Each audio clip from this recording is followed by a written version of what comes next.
Oi, pessoal! Olha, saiu uma notícia que gerou uma esperança enorme, um burburinho sobre um possível tratamento novo para lesões da medula espinhal. É um assunto super sério e a gente precisa entender direitinho o que isso significa na prática. E claro, a pergunta que não quer calar é: será que finalmente chegou a cura para a lesão medular? A resposta, gente, não é tão simples assim. A gente precisa ter muita, mas muita calma agora e analisar os fatos.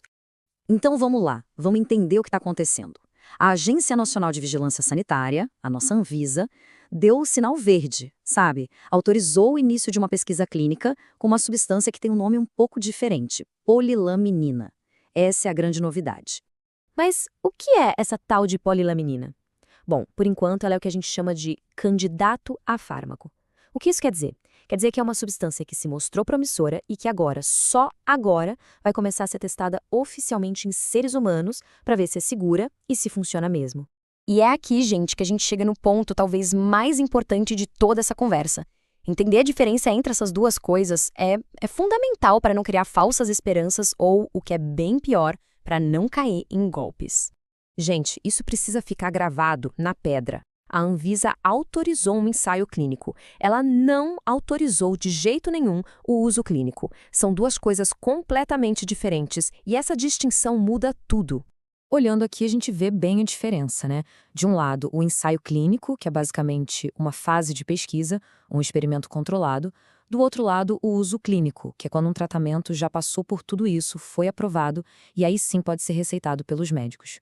A polilamina está só no primeiro passo, a pesquisa.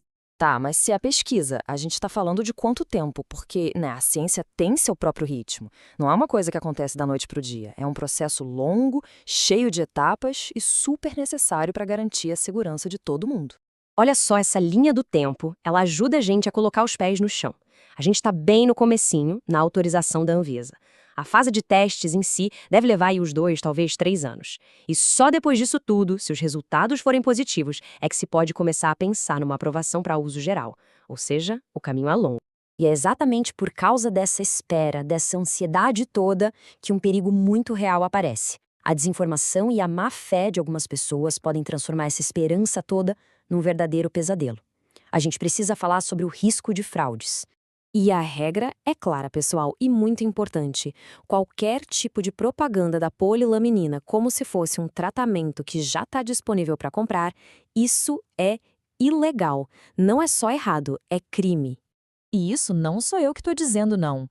Essa é uma citação direta das fontes oficiais e ela é bem direta ao ponto. Vender ou anunciar essa substância como tratamento pronto hoje é considerado fraude, estelionato e crime contra a saúde pública. O negócio é muito sério. Mas então, como é que a gente fica de olho para não cair nessas armadilhas? Bom, desconfie na hora se a polilaminina estiver sendo vendida como se fosse um suplemento, ou se já vier em cápsulas e injeções, sabe? E principalmente, qualquer promessa de cura ou de resultado imediato é um sinal vermelho gigantesco de que é golpe. Beleza. E se a gente encontrar algo assim por aí, o que fazer? É fundamental agir, sabe? A denúncia é a nossa principal arma para proteger outras pessoas que podem estar numa situação vulnerável. E o passo a passo para denunciar é bem direto. Primeiro, claro, identifique a propaganda que parece suspeita. Depois, junte tudo o que puder. Tire a print da tela, salva o link, anota o nome de quem está vendendo. E por fim, com tudo isso em mãos, entre em contato com a Anvisa ou com a vigilância sanitária da sua cidade ou do seu estado. E a gente termina com essa reflexão que eu acho fundamental.